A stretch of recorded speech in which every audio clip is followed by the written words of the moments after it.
How will you keep safe in the court of the cold and mysterious Night Prince, head of the Moon Court, and the current ruler of all Fae? Is this who I think it is? Yeah. Haley belongs to me now. Excuse me. I think I've seen this film before, and I didn't like the ending. Do you fear me, Haley? Do I? Okay, the plot is thickening.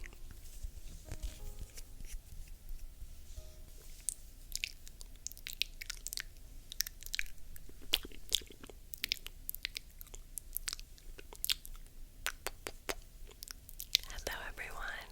Hello. Hello.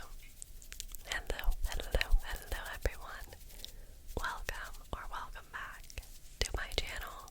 It's your girl, HaleyJean, and I have been craving a good old-fashioned gaming sesh with you guys. I wanted to go back to my roots and play something like Episode, but word on the street is that there's a new game that's even better, and that is what I'm going to be trying today. Today we are playing Choices. I want to give a special thank you to the commenter who let me know about this game. I downloaded it, and even the app icon is quite steamy, quite salacious, so I'm excited to see what kind of mess we are going to get into today. If that sounds relaxing to you, then sit back, relax, and we will get started. Don't forget to check out my Patreon if you're looking for more content. I post exclusive videos every single week over there. I'm gonna pop on my glasses so I can see everything, and we will get started. Okay, I have opened up the Choices app on my phone, and I'm excited to get started. There are a lot of different stories, as you can see. We also have different genres. We've got romance, drama, steamy, adventure, historical, teen, horror, queer, fantasy. So there's a lot. I do not know what we should play. Let's do some browsing. I did find one or two that sound interesting that I have favorited. They're all like paranormal or fantasy. So we have The Cursed Heart, claimed by the dark and alluring ruler of the Moon Court. Will you find a way to escape the world of the Fae? I'm not gonna lie, the art really did it for me on this one. Like, he looks hot. Then we have some vampire ones. We have Immortal Desires. You moved to the quiet town of Crimson Beach, but a chilling discovery reveals there's more to the sleepy town than meets the eye. And last but not least, we have Bitten, which says, you thought you were passing through an ordinary small town, but an encounter with two sexy, mysterious strangers will change your life. So they all sound good, but I think I'm gonna go to my roots and we'll stick with the Fae story, The Cursed Heart. Okay, let's go ahead and get started. My first ever time playing Choices. Of course, I will have timestamps in the description box as per usual. Once upon a time, in a small hamlet at the edge of the woods, there lived a young woman who, despite many hardships, grew up to be gentle and strong. Okay, let's do some customizing. I love character customizing. Okay, I customized my character. Here's a blonde bombshell. That's what we're looking like. I will say there's way less customization than Episode, but I'm not mad about it. Okay, my name is Haley, and let's get started. Chapter 1, The Fae Forest.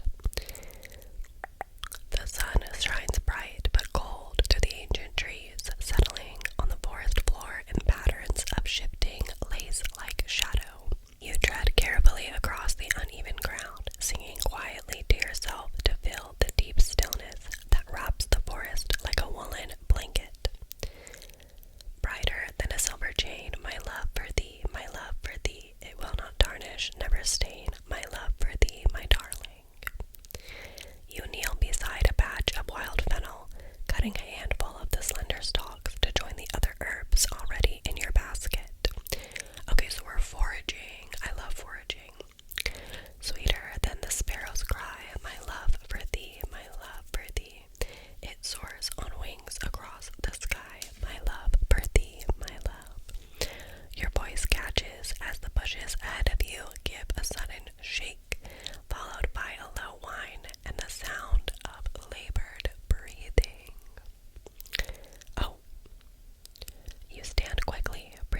poor thing.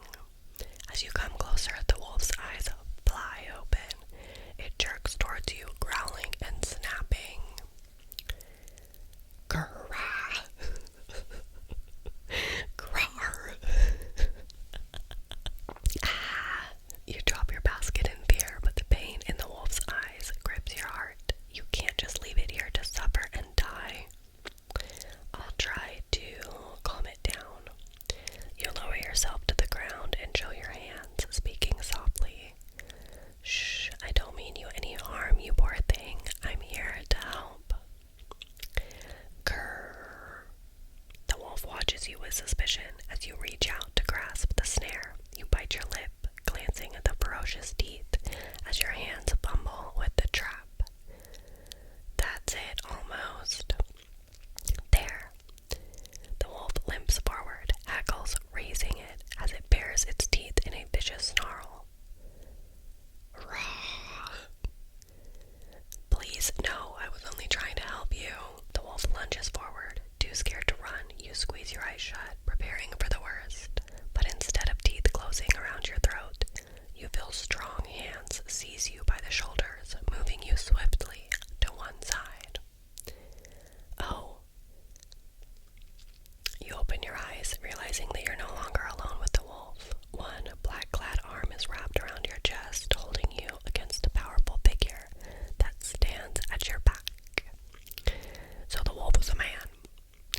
You ever get the, man or bear in the woods? If you come across a man or a bear, which one would you pick? Unfortunately, what if they're the same? What if the bear shapeshifts into a man? Did anyone ever think of that? Plot twist. You turn your head to catch a glimpse of your savior's face. Be still. You shiver, his words a cool caress along your spine. You obey them without thinking, surrendering even as your heart beats against your chest like a frightened bird. The wolf takes a humbling step forward, then hesitates as it looks up at the man behind you. Oh, okay. The man and the wolf are separate. Thankful for that. I'm not really into the wolf men, the wolf shifters. It's just not my vibe. After a few tense seconds, the wolf slinks away into the trees. The stranger releases his hold, and you let out a soft gasp, feeling strangely unsteady on your own feet.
whatever.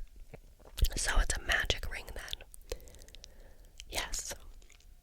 You almost laugh, but something in the stranger's face makes you wonder if he's being serious. Could this actually be magic? Real magic, like in the stories?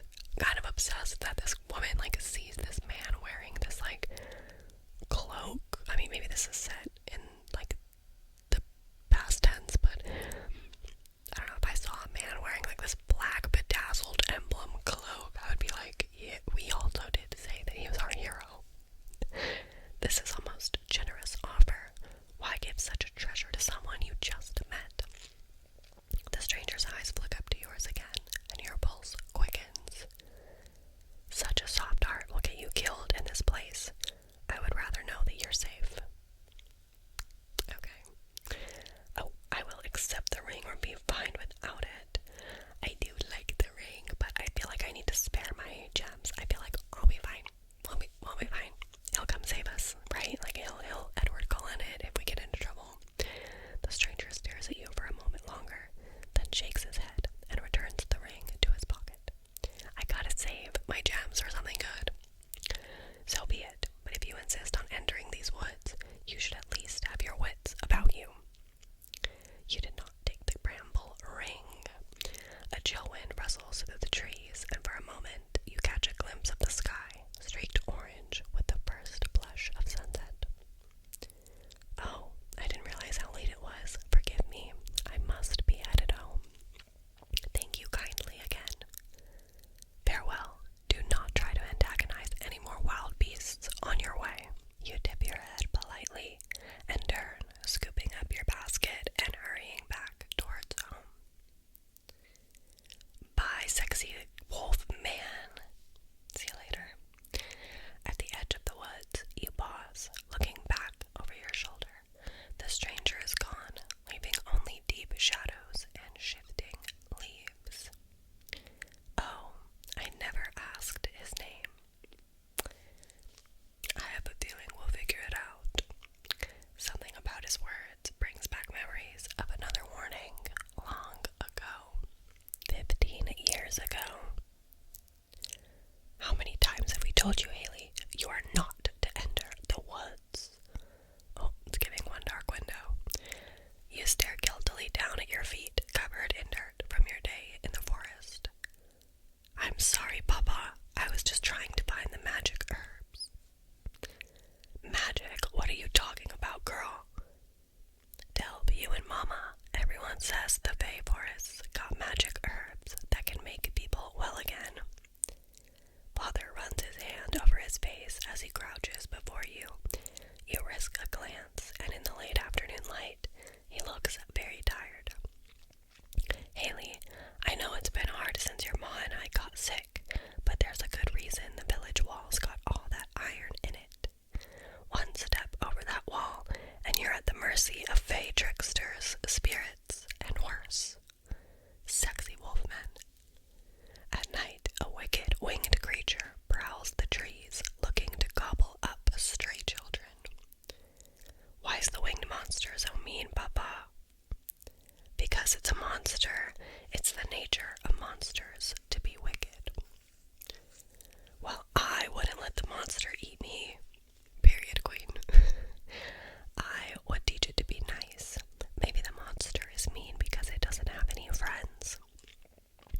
Your father sighs, drawing you into a tight hug. You have a kind and trusting heart, my child. But if you are not careful, it's going to get you hurt someday. Press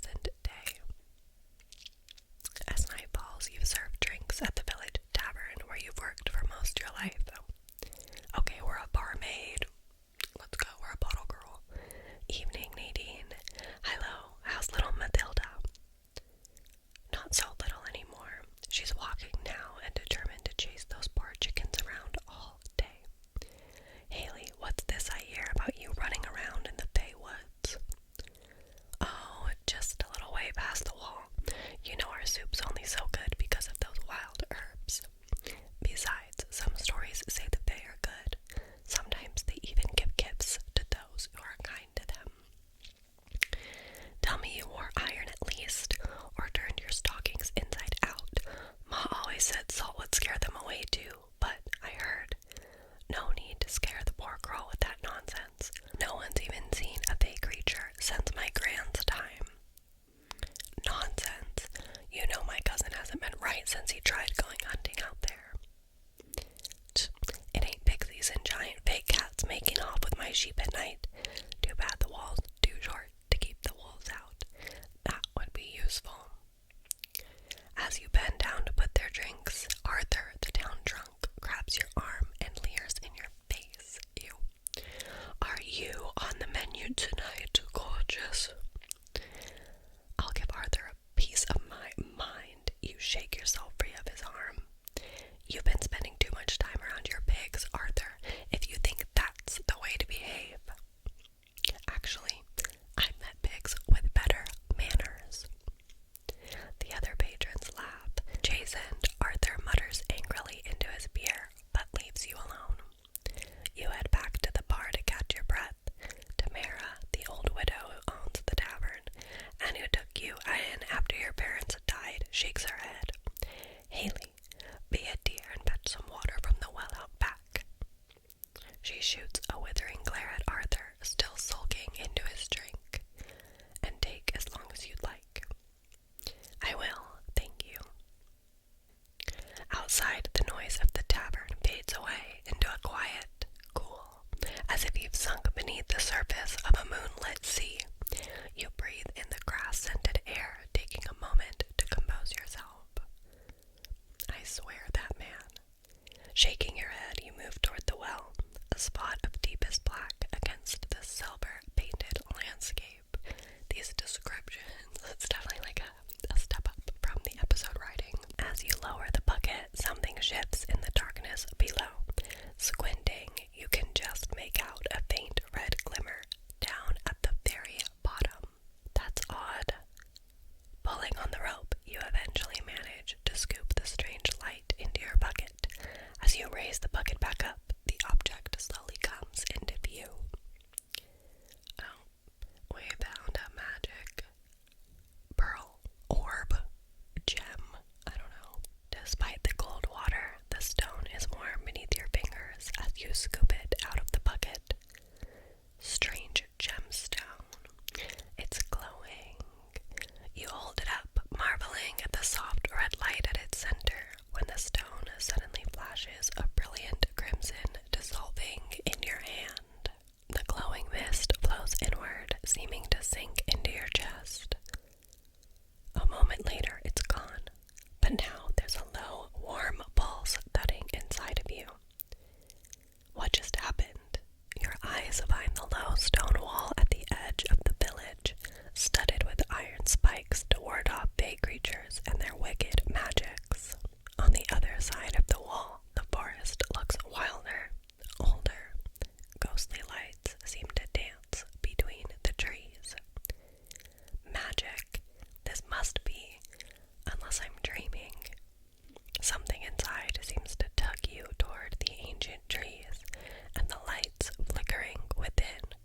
Entranced, you find yourself walking toward them, closer, closer, when a sudden voice calls out from behind you, breaking your trance. Hey, you. Huh? You look back to see Arthur's followed you out of the pub, his eyes huge and greedy. Can this dude just buzz off? Seriously? I saw you take that big jewel out of the well. Where'd it go? The jewel? What are you talking about? Your heart pounds as Arthur draws closer, but you hold your ground. Go home, Arthur. You're so drunk you're seeing things. Exactly, silly man. I saw what I saw. That weren't no trick of the light. Arthur staggers closer, pulling a short knife from his belt. He brandishes it unsteadily, moonlight glinting dully off the tarnished blade. Oh my god. Don't know who you stole that from, but that jewel don't belong to no village orphan. Give it over. I don't have anything. You try and edge around him, but he blocks your way. I said. He makes a grab for your wrist, and in a panic, you vault over the stone wall and run into the forest. Bye-bye, bitch. You hear Arthur's heavy panting as he follows you into the trees. Black tree limbs reach like clawed hands, scratching your skin and catching at your clothes and hair, slowing you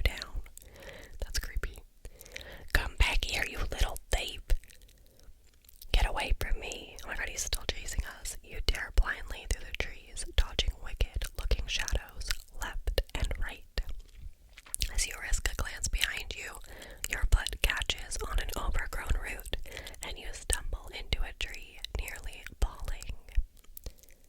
Ow! Arthur catches up not a moment later, snorting like a bull, looming over you with a wicked sneer. There you are, little rat. He did not just call me a rat. No. Before Arthur can make another move, the canopy over your heads seems to explode. What? It happens too fast for you to react. You hear the crash of splintering branches, then you're knocked to the ground. A maelstrom of black feathers and shining claws tears past you, slamming straight into Arthur. Okay, I think our Bay Prince has come to save us again. Trembling, you look up to see Arthur on the ground, writhing in pain as blood seeps from deep slashes across his back. Standing over him is a monstrous creature, unlike any you've ever seen. And yet, the moment its cruel eyes meet yours, you know exactly what it is. Snarl. Snarl. I don't know about snarl.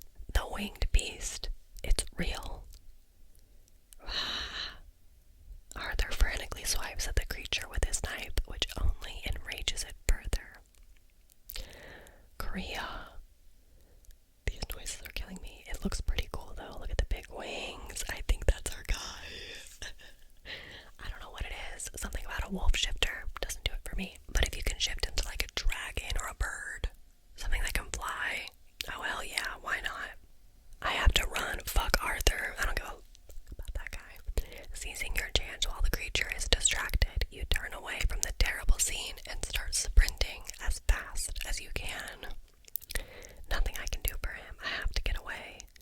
Arthur's screams and those of the creature echo chaotically through the trees, slowly fading as you tear your way through the dark forest. Panic pushes you onward, even as your legs start to ache. To your terrified mind, every shadow is a crouching monster. Every glint of light, its terrible eyes. Every gust of wind, the sound of its wings. Until you notice another sound coming from somewhere ahead. Something almost like... That's music. There's someone up there. Music, laughter. Desperately, you run toward the sound. Is someone there? I need help, please. Lights come into view between the trees, the music growing louder, voices more distinct. Abruptly, you stumble into a spacious grove, cheerfully lit and filled with exquisitely dressed people lounging on silk cushions. I think we might have just stumbled into a bay party, it seems. The laughter stutters to a halt as you collapse to your knees, gasping for breath. Every face turns to stare at you, their bright eyes blinking in puzzlement. Please help me. Too late. You notice the uncanny beauty of those faces, the heart-aching grace with which they turn their lithe bodies to face you. Fear of a very different kind grips your heart as you realize these are not people. These are fae. What's this? A mortal. Can it see us? I believe it can. How very odd. There is a strangeness, magic everywhere. Golden wine glows like sunlight in their goblets. Instruments play without anyone touching them, and lights hang in the air, flameless, with no strings or chains holding them up. As you're wondering whether to run and take your chances with the beast, a beautiful, golden-eyed fae calls out to you. Oh, you poor lively thing. What has happened to you? The winged beast. It's real. It tried to... come here. Nothing will harm you in this place. I swear it. Legs still shaking, you stand, finding yourself drawn toward the warm, reassuring voice. Come, sit. My name is Radiance. Radiance is such like a Mormon mom, like ass name. That's a Provo, Utah name. That's funny. He gestures and a silk cushion slides across the mossy ground, coming to rest beside him. winged beast. Will you help me fight it? Radiance smiles at you gently. We could if we must, but I doubt it would follow you here. Even a dumb beast knows better than to challenge so many gathered fae. Though, if it would make you feel safer. Radiance nods to one of the others, a fae with delicate flower petal patterns across her skin. Eyes closed in concentration, she sinks her fingers into the soft earth. The canopy above you trembles, branches weaving together like an ornate cage. Oh, I should like to see that monster break through now. Looking behind you one last time, you cautiously take a seat on the cushion beside Radiance, who smiles and pats your hand. What's your name, beautiful one? I'm Haley. It's a true delight to meet you, Haley. Honestly, I can't believe I'm meeting some of the fae. Part of me always believed you were real, but to actually see you. A few of the surrounding fae start gathering around you, cooing over you and stroking your face, your arms, as though you were a pet. What are they doing? They're curious about you, a human who can see through the illusions that usually hide us from mortal eyes is quite the novelty. Several fae leave off braiding each other's hair and scamper over to you, faces bright with excitement. Oh, what I wouldn't do to have such hair. You must let us play with it. You must. Honestly, I love when people play with my hair. It's so relaxing. Go on. You deserve to be pampered after the night you must have had. Yes, let us give you a makeover. Not the makeover. And then you can dance with us. Won't you please? Join the party, get a beautiful new hairstyle. I mean, you know what? Okay, let's see. Oh, that is really cute. Wait, I do really like that. I think I'm gonna buy this hair. I'm sorry, guys. It kind of matches my, faux little ombre I've got going on right now. The fae erupt into giggles, swarming around you like colorful butterflies. Wonderful. Now hold still. You feel yourself gently tugged this way and that as the fae weave tiny flowers into your hair. Your scalp buzzes beneath their touch, little shimmers dancing in the corners of your vision. Are you doing my hair with magic?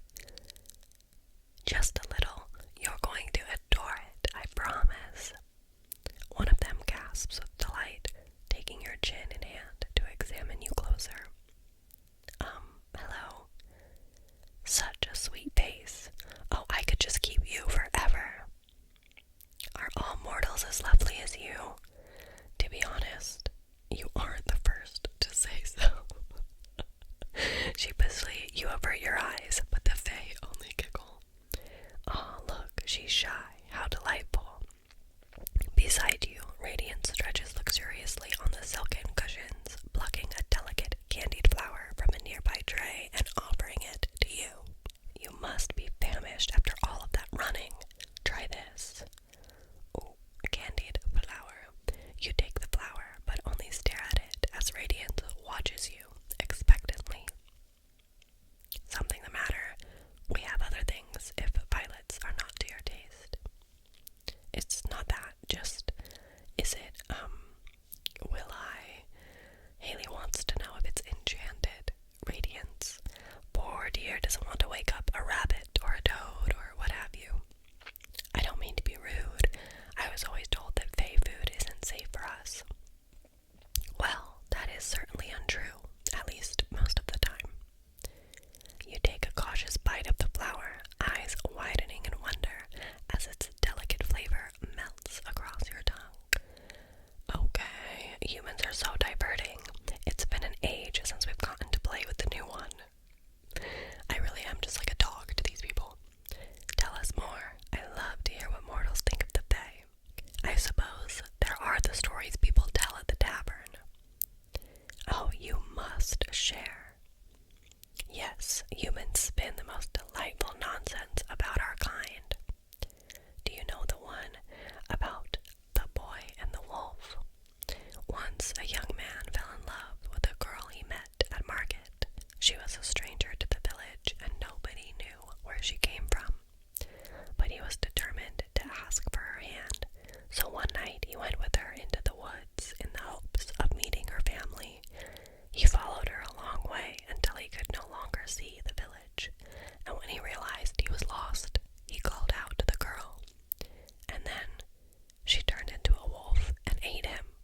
Oh, you look wonderful. Now come and play.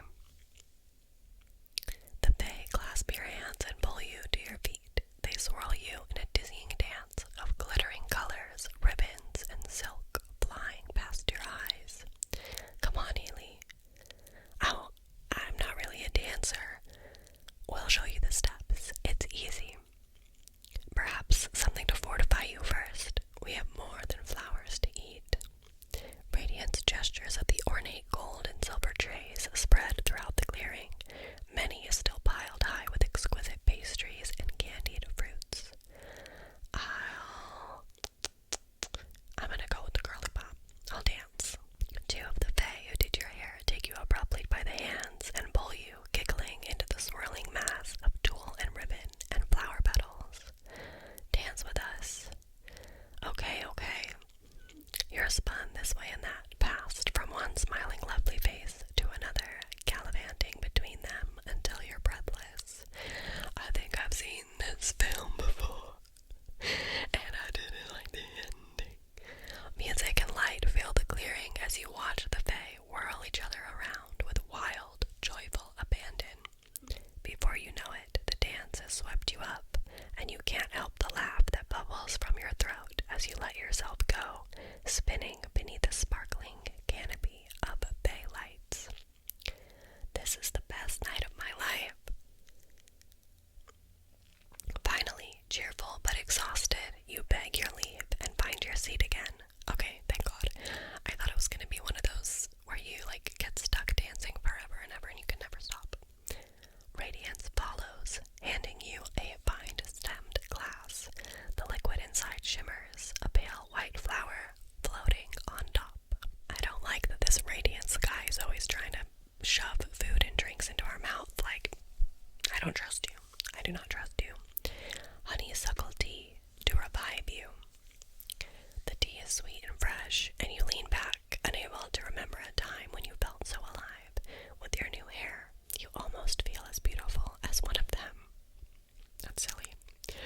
I can't believe this is real. You then notice how all the assembled Fae are dressed in bright colors, gleaming white gowns, suits of pale turquoise and shining gold, frilly pink and white flowers, butter yellow lace. It's good that you found us. We are the strongest of the Fae courts.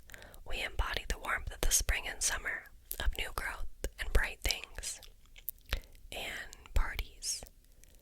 Oh, most definitely. Okay, so I guess we're in the Sun Court. This revel is nothing compared to when we were at the height of our splendor on the day of the solstice. You should really see it. Perhaps I will one day. A glittering revel, you danced with the Fae of the Sun Court. A dreamy contentment settles over you until you can hardly remember why you were afraid in the first place. I do not mean to pry, but I admit I'm curious. Why was the beast chasing you? How did you come to find us? Normally, our revels are not nearly so interesting. It hardly seems real. One moment I'm serving drinks in the tavern. The next, you find yourself telling Radiance the whole story of your horrid night. From Arthur at the bar to finding the odd gem in the well to being chased through the forest. That does sound rather troubling. And the gem disappeared, you say. Did you see where it may have gone? You hesitate, still not sure what really happened, but if anyone has an explanation for the odd gem, surely it'd be a Fae. Well, this is all rather hard to believe, but I think it went into me, into my chest.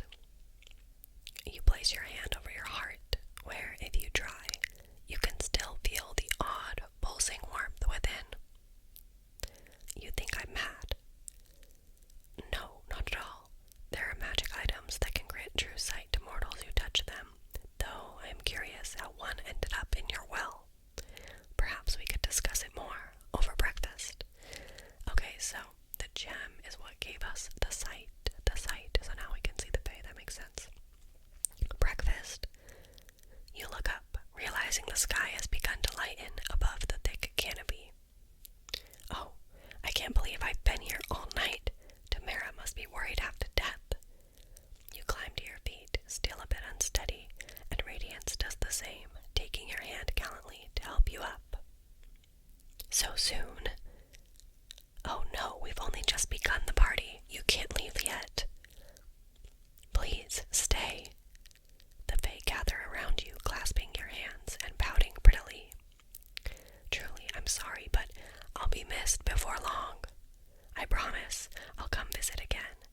You've all been so kind. I've always wanted to meet a Fae, and now that I have, there's so much more I want to learn about you.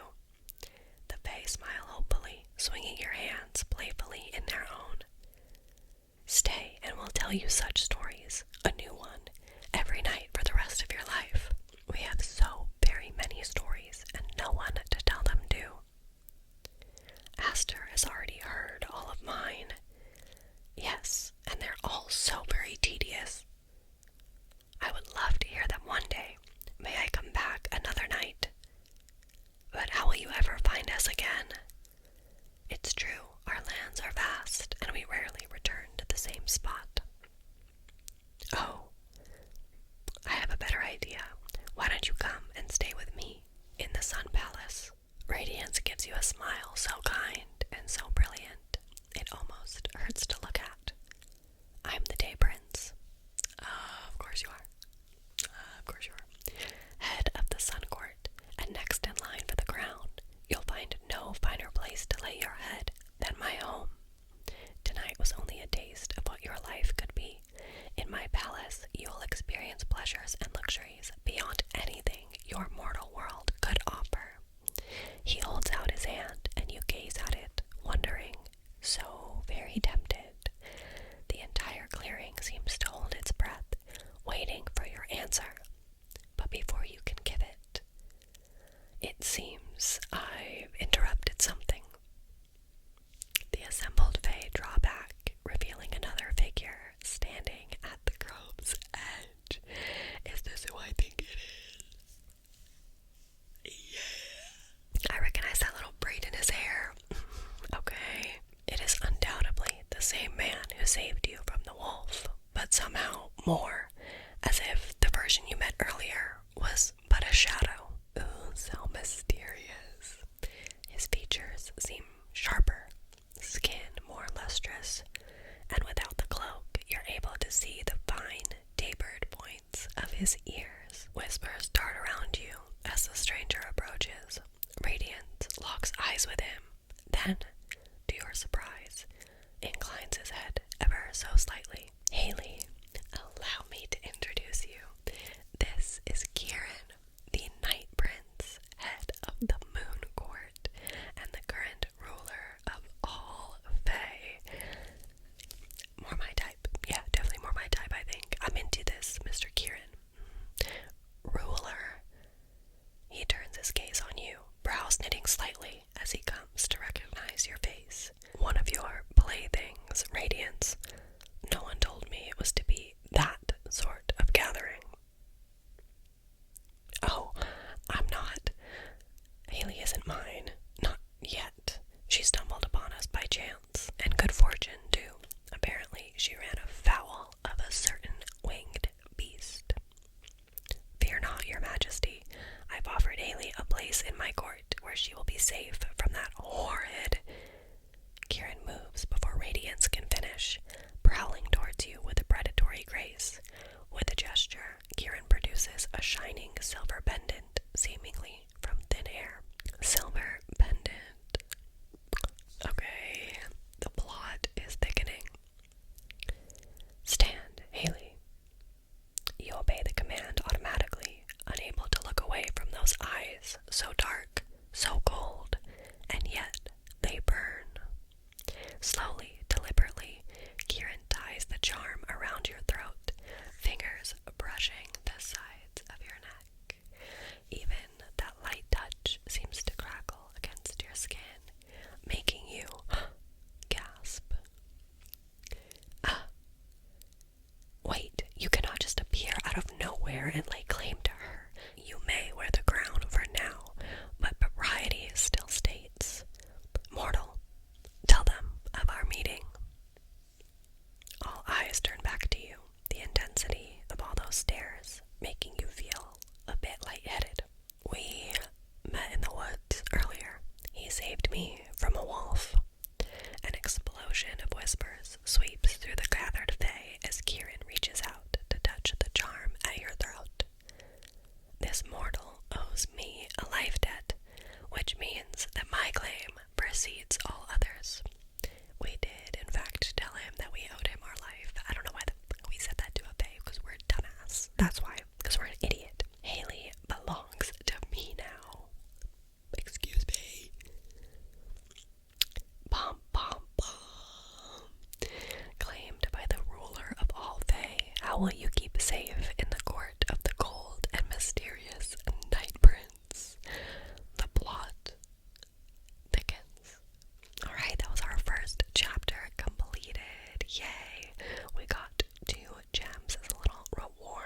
pleasure turning to see Kieran.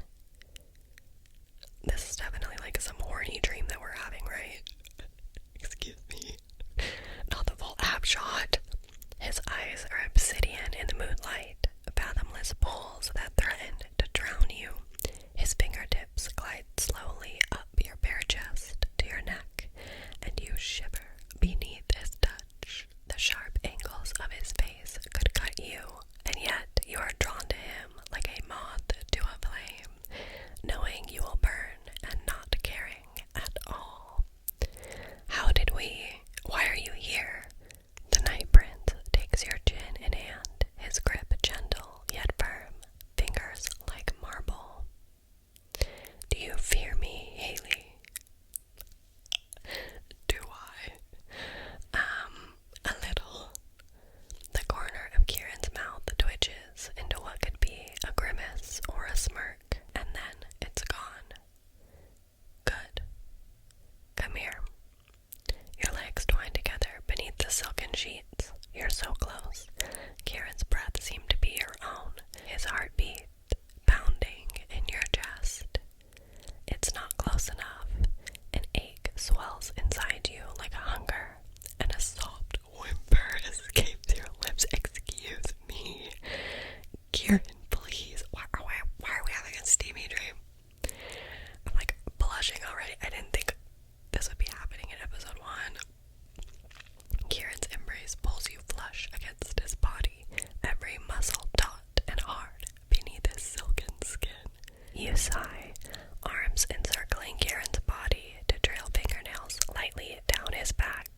He growls softly, one hand grasping the back of your neck in a grip like steel.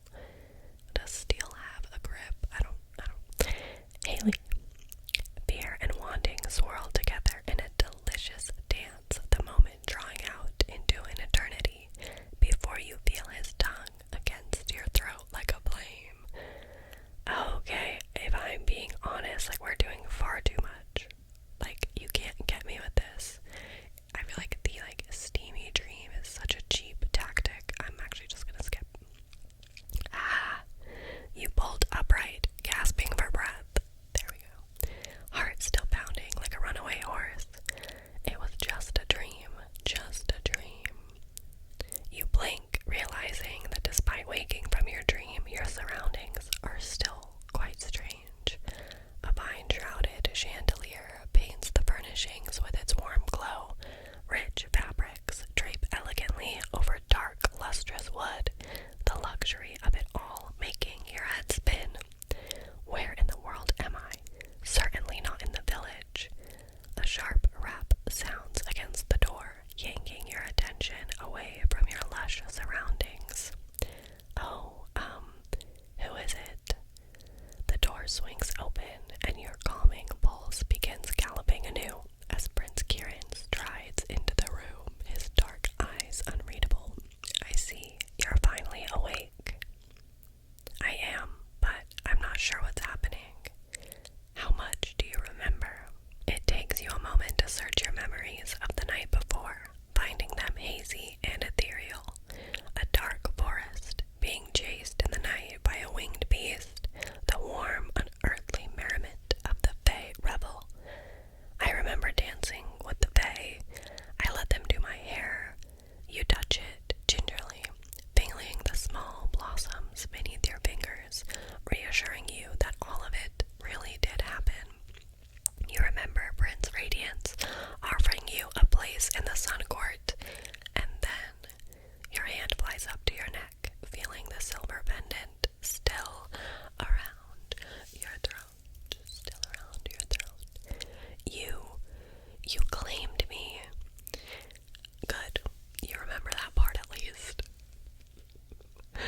You groan and rub your forehead. I hardly remember anything. After I pulled you away from Radiance, I brought you back here in my carriage. You vaguely remember Kieran helping you up the stone steps in the dark, leaving you here to pass out alone in the plush bed. Okay, good to know. I was wondering, whose bed are we in? Where the fuck are we? Where exactly is here? This is my home, the Moon Palace.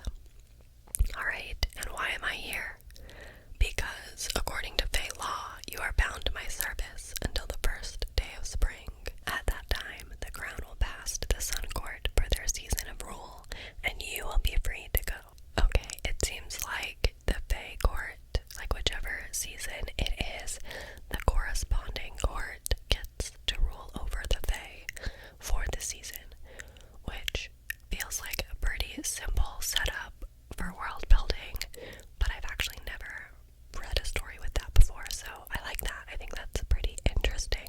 The first day of spring, but that's weeks away. What am I supposed to do until then?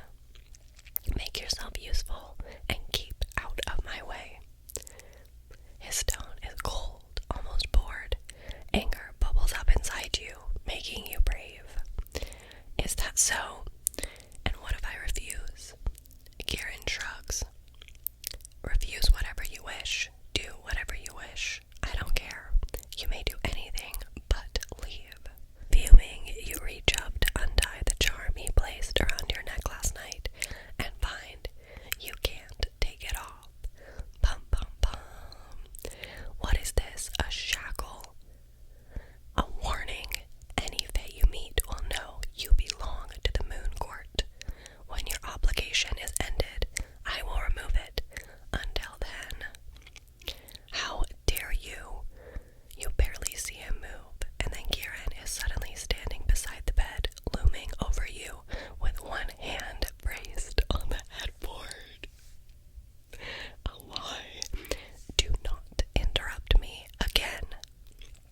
This close, you again feel power rippling off him like heat from a fire. For a moment, you can barely breathe.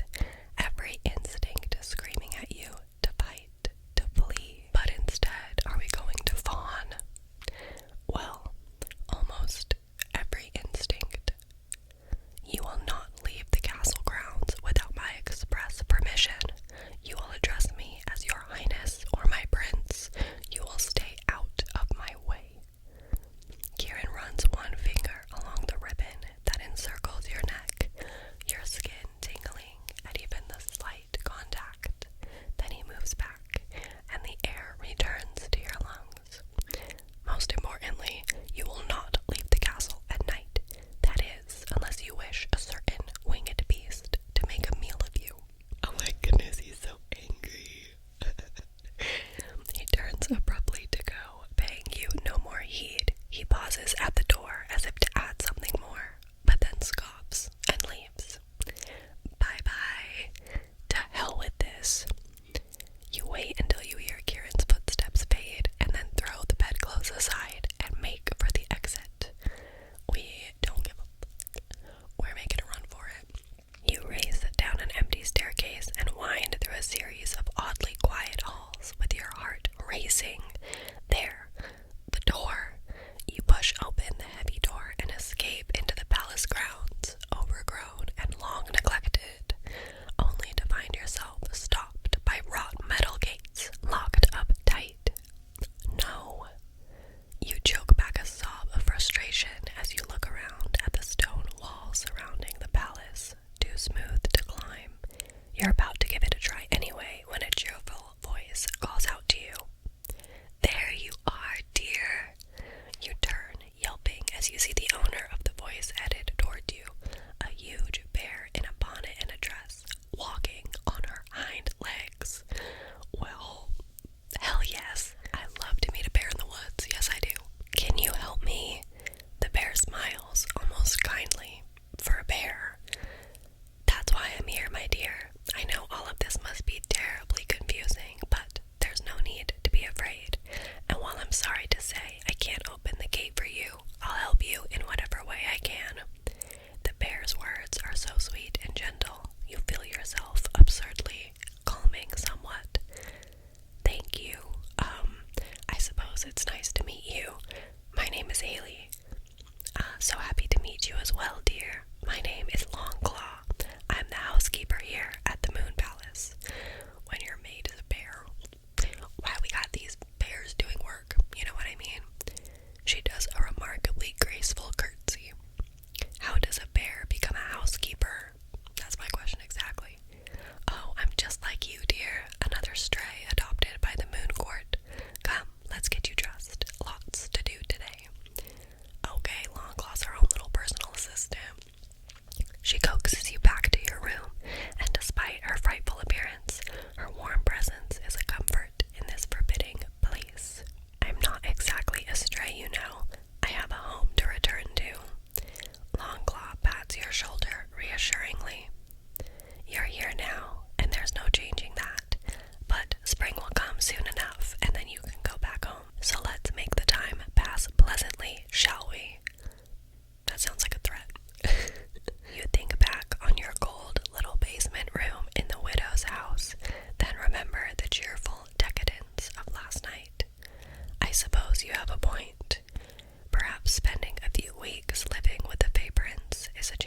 adventure you've always dreamed about, something more than what life in the village could ever offer. You take a deep breath and nod, hesitantly. What will I ever do to pass the time? Oh, cleaning, cooking, serving meals. There will be plenty to keep you busy. Okay, I did not sign up to be a maid. What the hell? Longclaw opens the wardrobe, revealing assorted clothes in a variety of fashions. Dusty, but in otherwise perfect condition. The flashes of silk make your eyes go wide. Ah, here we are. If you are to serve in the prince's court, you really ought to look the part, don't you think? Ooh, I would love to get a new outfit. Please don't be too expensive. Please don't be too expensive. Wear this elegant uniform to reflect your new station at the moon court. If chosen, it will be your default outfit. Ooh, that's like half our money. It's like half our money. Look, it's a nice dress, but is it nice enough for half of my diamonds? No, I don't think so. I'm just gonna wear my regular clothes. This is good enough. I don't need anything fancy if I'm just going to be dusting and doing chores, right? Exactly, exactly. We're on a budget. We're a bargaining queen. Whatever you're comfortable in, dear. Okay, supportive bear grandma, we love to see it. Longclaw leads you down to the first floor and into a small, cozy kitchen. A simple lunch awaits you, and the elderly man already seated at the table stands to give you an elaborate, courtly bow. Ah, you must be Haley then. Pleasure to make your acquaintance. I am Sir Montgomery Snow, bodyguard to the Night Prince, and the third and final member of his household. He is the oldest man you've ever met, but he holds himself with noble grace. His armor, polished to a brilliant sheen, sports a constellation of dents and pockmarks. Not Grandpa still on the battlefield. It's a pleasure, Sir Montgomery. Wait, did you say there's only the three of you living here? Not anymore, dear. Sit down, sit down. You must be famished. You slide into a chair beside Sir Montgomery and still feel a little bit at ease. Oh my gosh, you guys, the reading today is actually really bad. I apologize. How are you finding the palace thus far, Haley? Honestly, I'm overwhelmed. There was always a part of me that thought the Fae stories were true, but now that I'm living in one, it's almost too much to take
gestures, and a piece of dough rises from the counter, as if on a string. Another gesture, and the dough splits itself neatly into 4 pieces. Oh, do you use magic for everything? Sir Montgomery gives a soft chuckle. They are born with magic, young Haley. You might as well ask if she uses her paws for everything. Oh dear, I'm always forgetting what mortals can and can't do. I think I can manage with some flour. Longclaw retrieves a bin of flour from the high shelf, and you dust both sides of the knife before returning to your work. Kieran said something about passing the crown to Radiance on the first day of spring, and that's when I'll be able to go. Why does he have to give up his rule? It is tradition. The Sun Court rules over spring and summer, the Moon Court over fall and winter. Okay, I like that. When the seasons change, the crown passes from one court to the other. This ensures that the world continues to cycle day to night, summer to winter.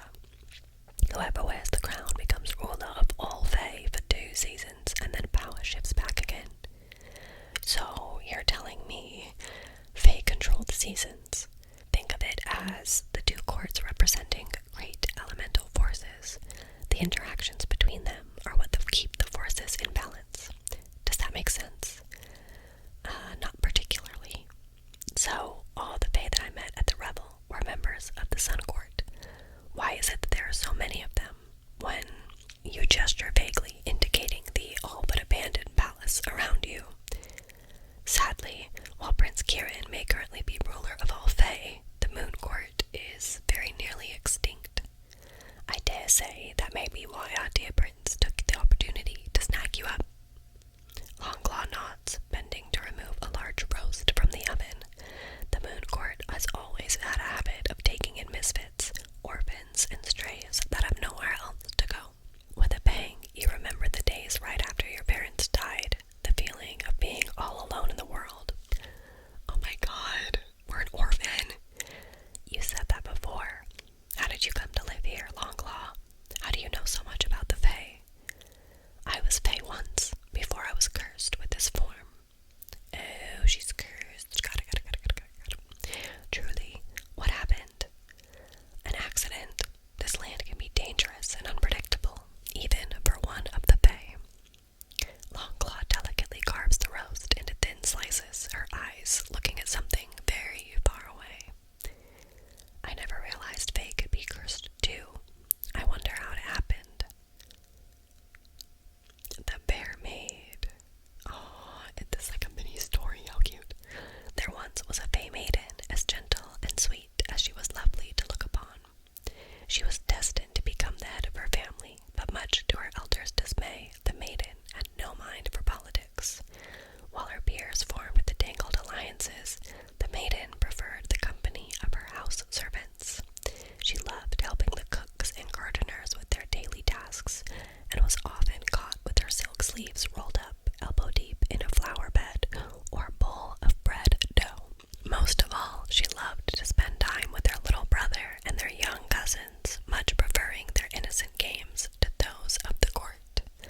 One such day, as she watched over the children, her brother came running to her with hands full of bright berries he had found growing in the garden.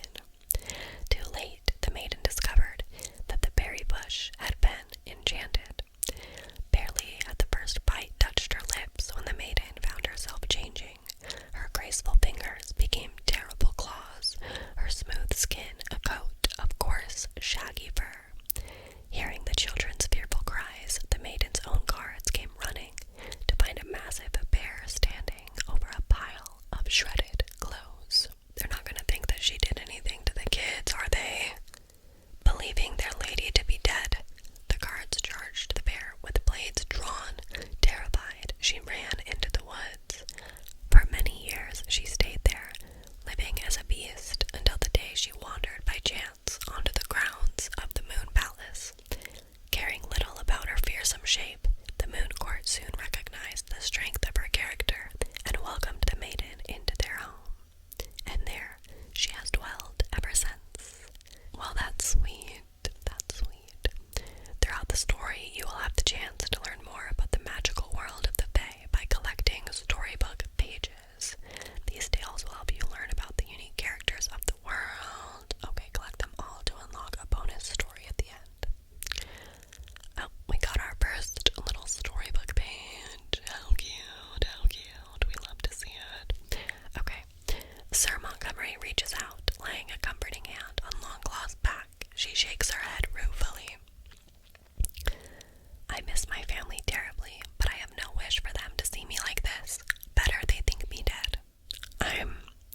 so sorry.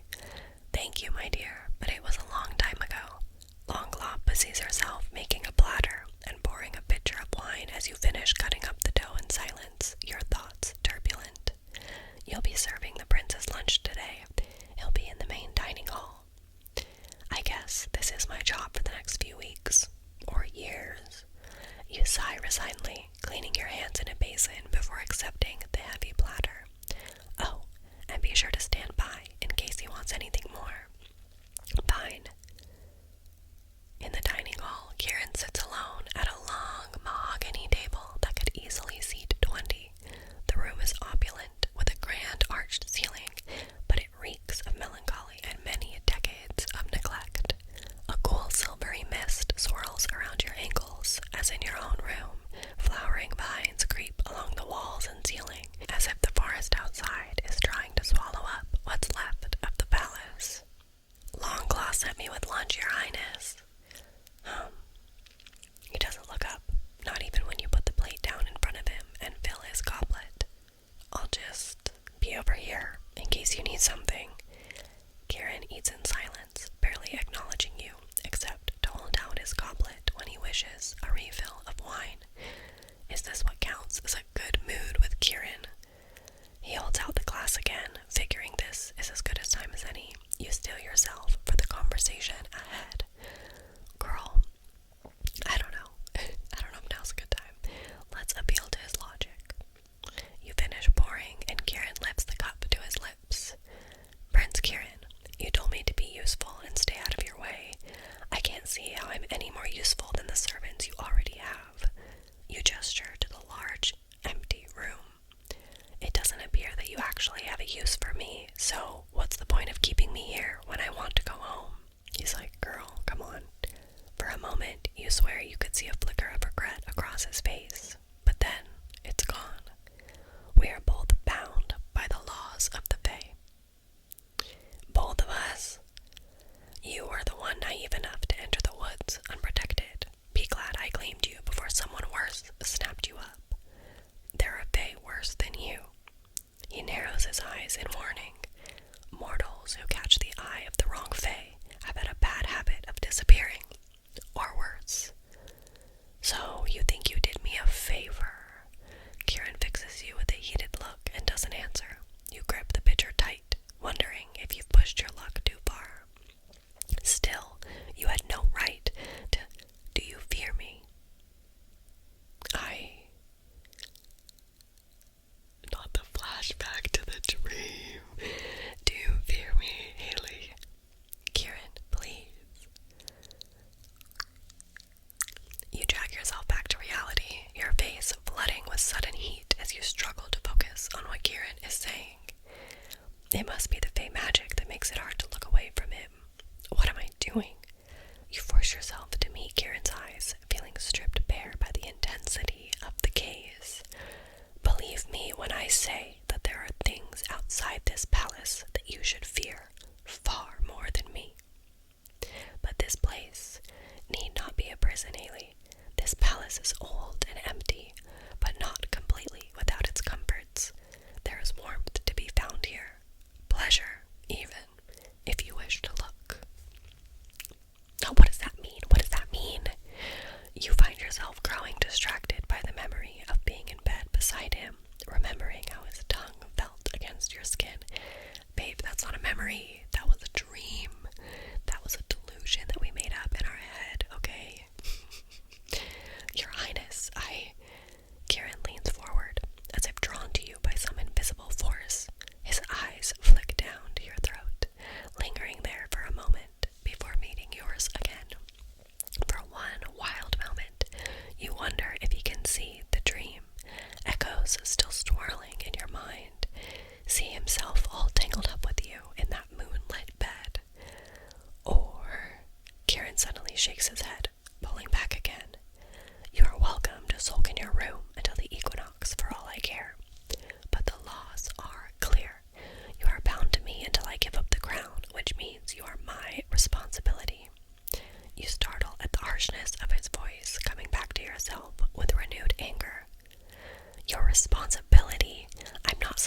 emotion you don't care to name. You consider the picture in your hand, pulse quickening as you let yourself imagine what might happen if you upturned it into Kieran's lap. Oh, play this scene to experience the heat of Kieran's anger. Wait a damn minute. I'm dumping the wine in his lap. Oh, without a doubt, I am dumping wine in his lap. Yes, I am. You can't help yourself. Frustrated fury reaches a boiling point, and you abruptly overturn the pitcher, spilling its entire contents into Kieran's lap. Kieran leaps to his feet, surprise quickly turning to cold fury. His voice is deadly quiet, and you hold your breath, wondering what you've just unleashed. What the hell do you think you're doing? It's oddly satisfying to finally get some measure of reaction and payback. Oh, I thought you didn't care what I did. You feign a look of aloof nonchalance that mirrors the one Kieran wears so well. You said I could do as I wished, so long as I kept out of your way. If you're going to terrorize me, perhaps I'll simply lock you in a cell until spring. If you think this is the way into my good graces, you are quite mistaken. You're locked into his glare, matching his intensity as best you can without backing down, until Kieran finally turns from you to grab a handful of cloth napkins to wipe his hands. Clean up the mess you've made. He tosses a napkin at your feet. I should clean up. Kieran. Yeah, girl, I'm glad we're having the same thoughts. The chair might be stained, but Kieran's clothes took the worst of it. You kneel before him, taking the cloth, not to the wine on the floor, but to Kieran himself. He sucks in a breath as you dab gingerly over the wine, staining his lap, but he seems frozen, as if you've managed to take him by surprise. Good.